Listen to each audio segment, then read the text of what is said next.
Hello and welcome to our panel discussion. This is our fourth panel today and part of a series. More than just building things for the Construction Industry Careers Festival. Our topic for this discussion is why construction has been a success for me. I'm Michael Brolly, Career Facilitator at Industry Training Hub, and I'll be your host for the panel discussion today. I'd like to acknowledge that we are meeting on the land of our First Nations people, and we appreciate this and respect them and their elders past, present and emerging. Our panel of experts today will be contributing to the discussion, and I'd like to introduce our special guests. Paul Breen, Founding Director, Productivity Bootcamp, Rodney Tullipan, Director of Valletta Homes, and Larry Trudgett, Cultural Mentor for Breen Corporation. Welcome to the show, everyone. We want our panels to offer real pathways for students, so each panel will not only have a discussion, but will wrap up with actions you can take right away. As you're watching on YouTube or other social media, please ask questions and we will answer as quickly as possible. Thanks to Stronger Than My Excuses for producing these videos to reach even more students. We are here to talk about why construction has been a success for me. And I'll start off with question one. Why do you believe construction has been successful for you, and what attributes do you need to be successful in construction? Larry, I'll start with you. Thanks, Michael. Well, I can probably only come from a cultural perspective, and I can share my experience. My initial entry into construction going for a period of 10 years. I did time in construction out far west in a community called Dubbo. I think the success of then was based on employment, suitable employment. I was only young at the time. I didn't know what suitable employment was. But there's great acceptance of my culture from my previous employment, which I'm glad to say some 30 years later as mentor, friend, and still my boss. Very good. In today's society, I think with the acceptance of all culture, I think there's a huge opportunity for cultural people, for all young people, including women, because appreciation of diversity in the workforce, in construction.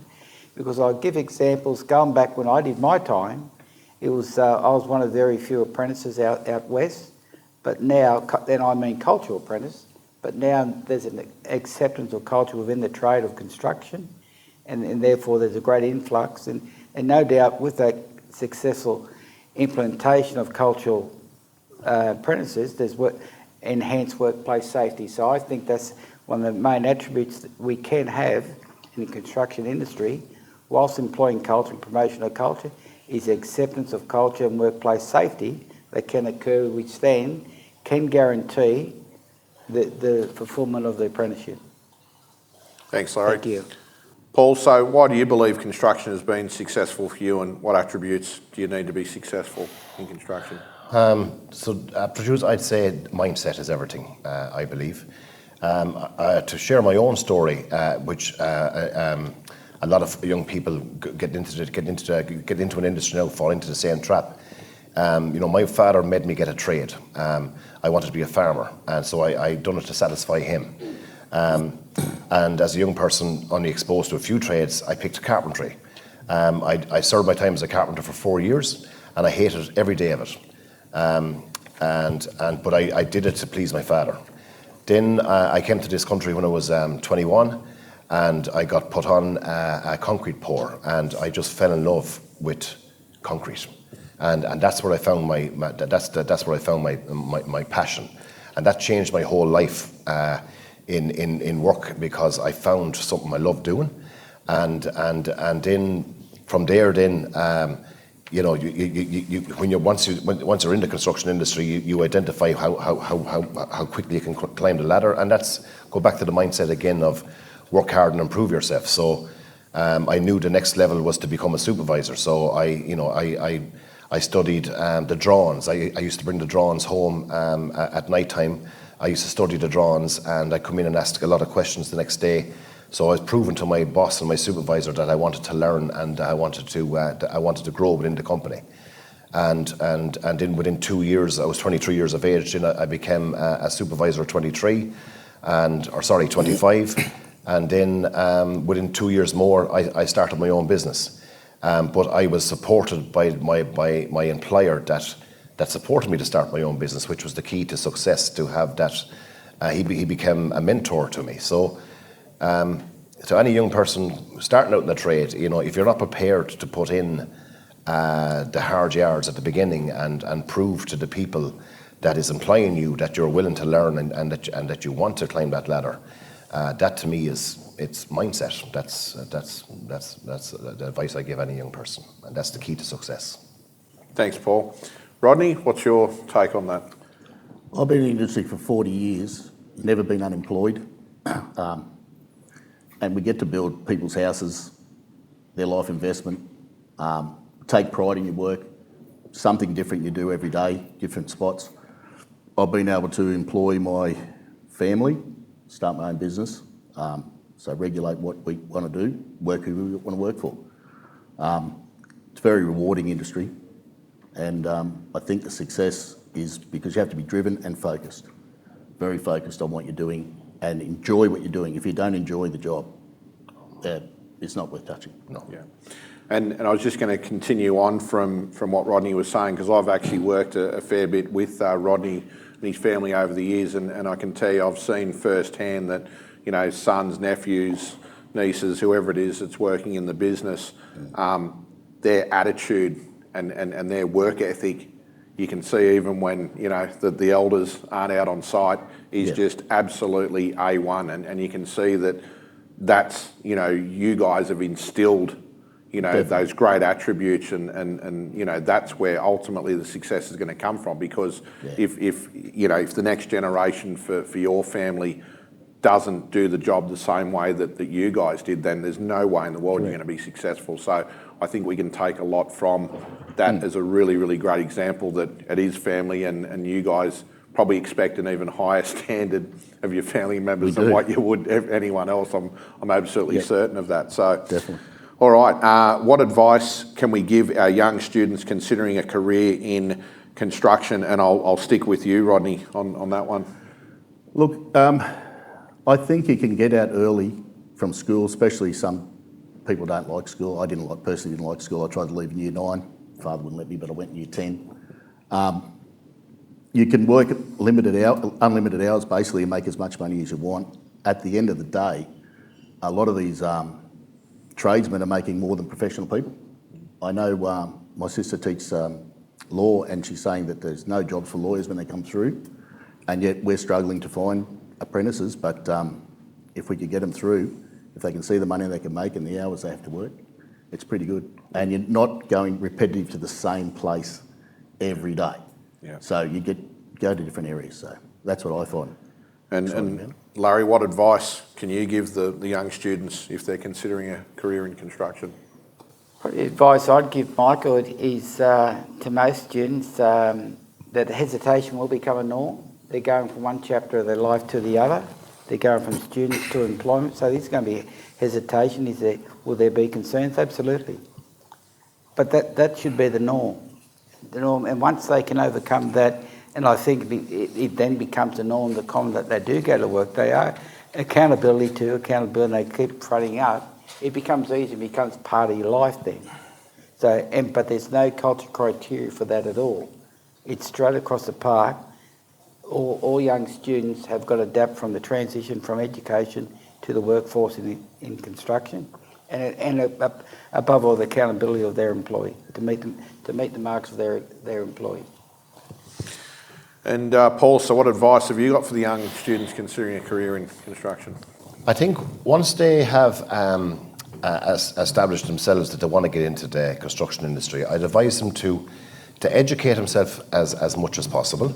I'd advise them to start working, even if it's only on Saturdays or on holidays, and start with them entry-level jobs. Them entry-level jobs are a great stepping stone to an apprenticeship, because if you decide to become a plumber, well, a car is essential.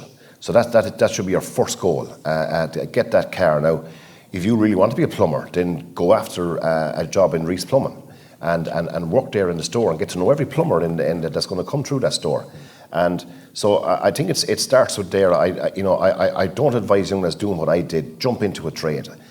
because if it's not right for you, it's a waste of time for yourself and it's a waste of time for the employer. And so, and that's why I do promote heavily entry-level jobs. They're a great stepping stone.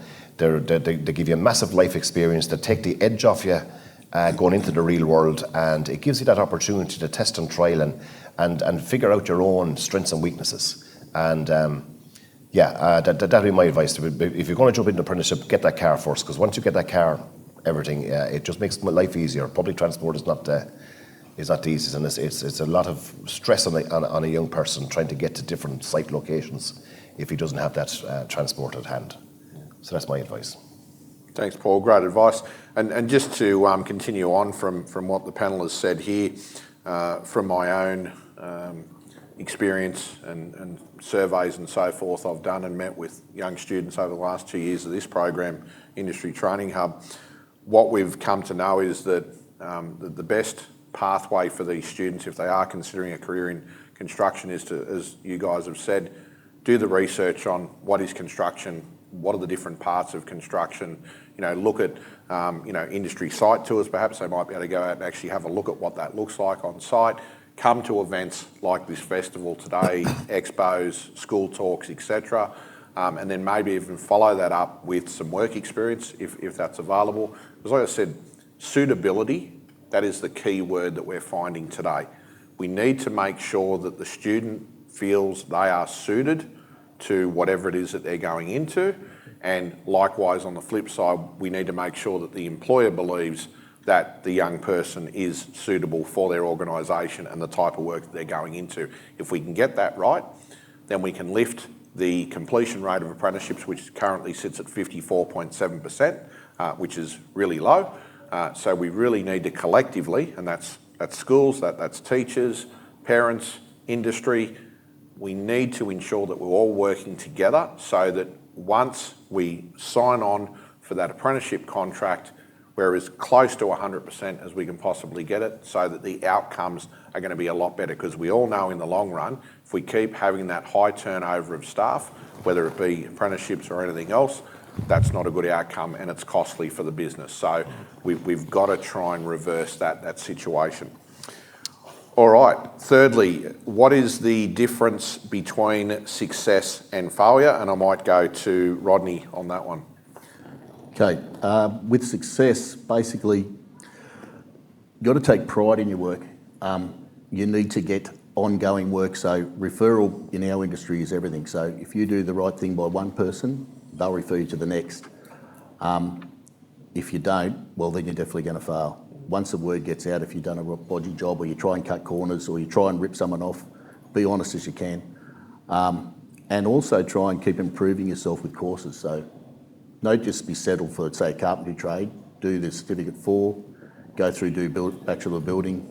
Get as much qualifications as young as you can before life takes over, and get into that part of it. Yeah. Paul? Well, look, I think we all know what success looks like. I think what I really want to emphasise here is the word failure. Kids today are not taught how to fail, and because I see it, my own kids, to get a medal for everything. It's their turn to get a medal, and so if we don't teach our kids to embrace failure, they're not going to learn, and because no success came without failure. So I think that has to begin at a very early school age, and to teach kids that failure is okay. There's nothing wrong with failure.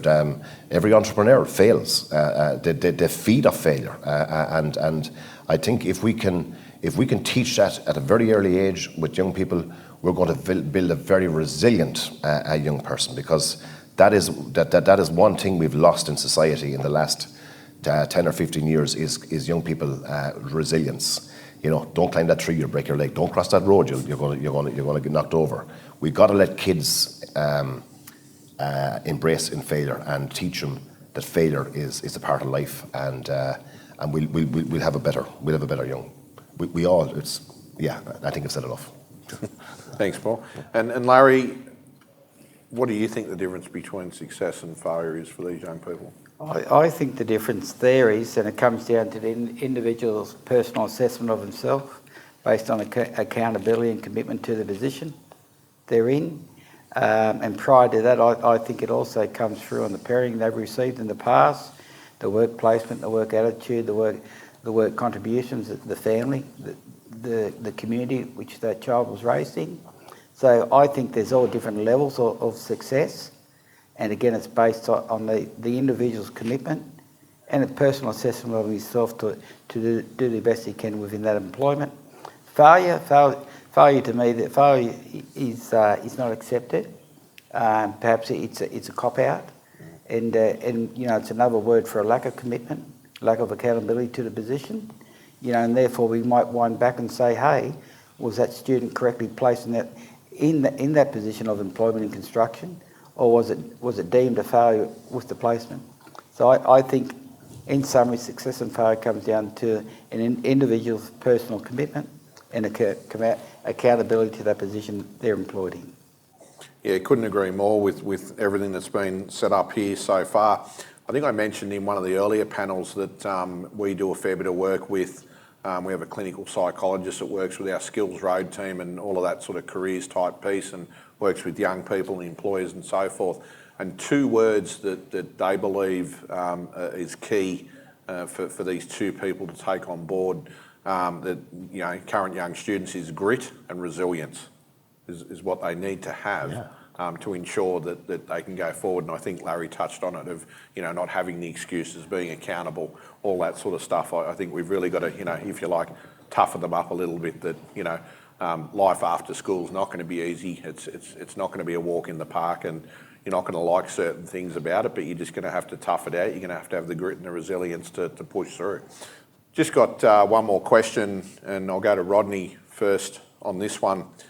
So you've had a lot of apprentices that have come through your organisation over the years, and what would you say, what does a good apprentice look like? Good apprentice basically comes from a good family background, parents that support them in what they want to do.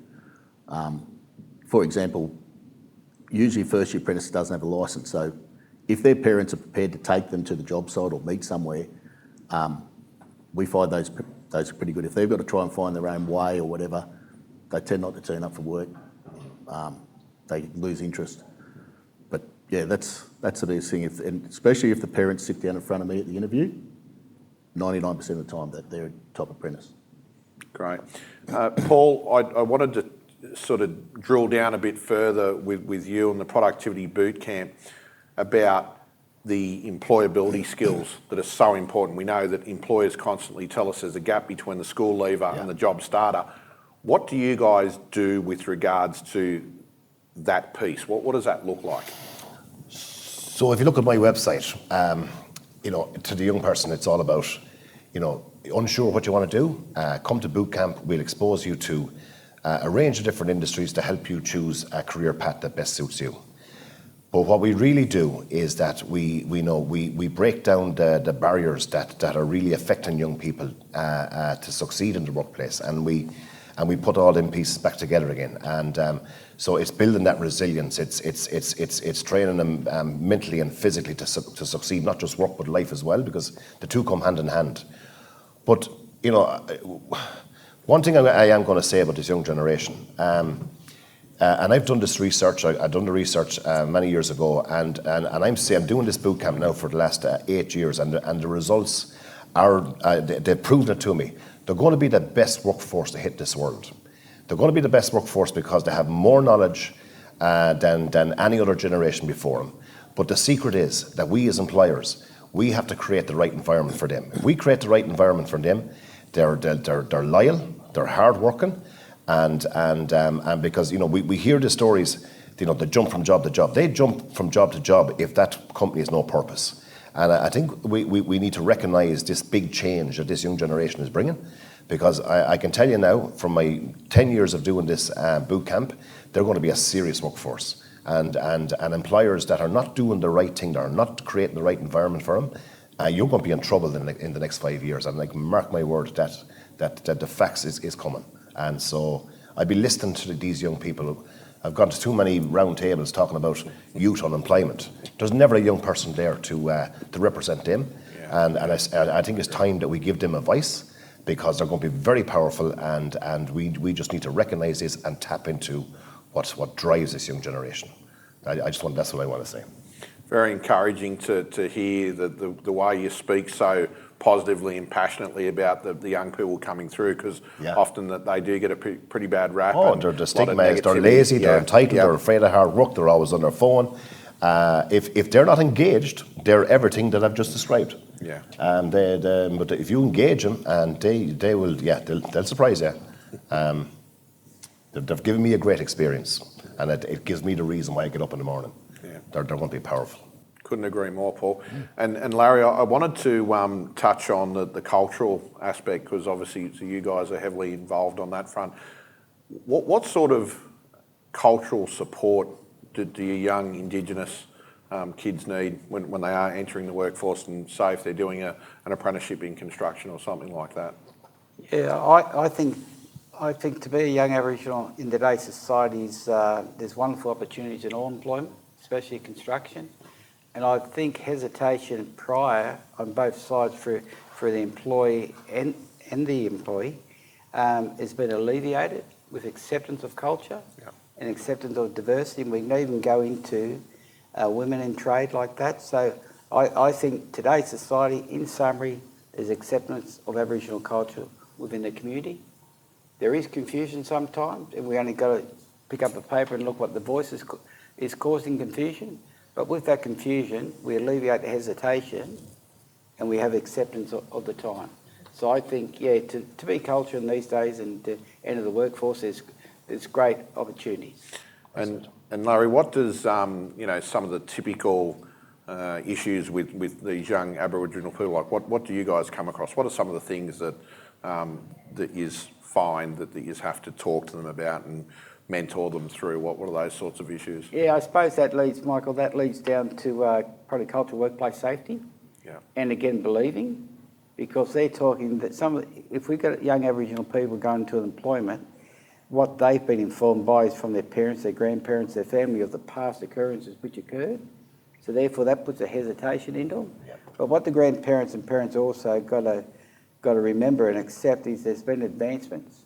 Surely we must respect what happened yesterday, but also we must fulfil the promise of tomorrow.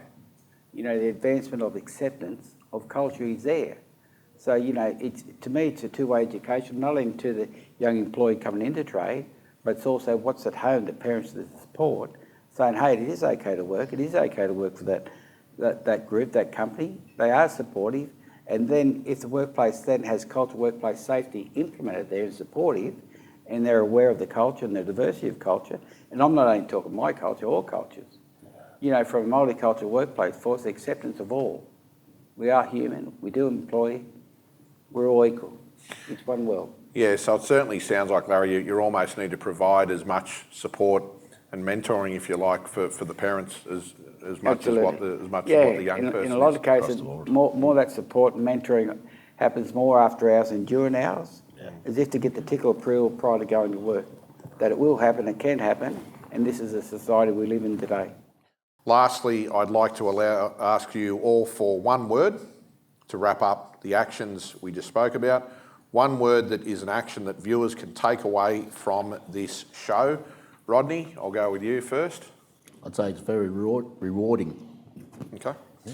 And Larry? Accountability. And Paul? Mindset. Okay. Thank you for all your insights and contributions. What incredible information, our students and viewers. Thanks again to our guests, Paul Breen, Founding Director, Productivity Bootcamp, Rodney Tullipan, Director of Valletta Homes, and Larry Trudgett, Cultural Mentor, Breen Corporation. Remember, as you watch, you can ask us a question, as the panel will be available to respond to you. Share with anyone you think this show might support. I hope you'll watch again next time as we tackle other issues and come up with more actions for our viewers. I'm Michael Brolly, Career Facilitator at Industry Training Hub. Thanks for watching, and see you next time.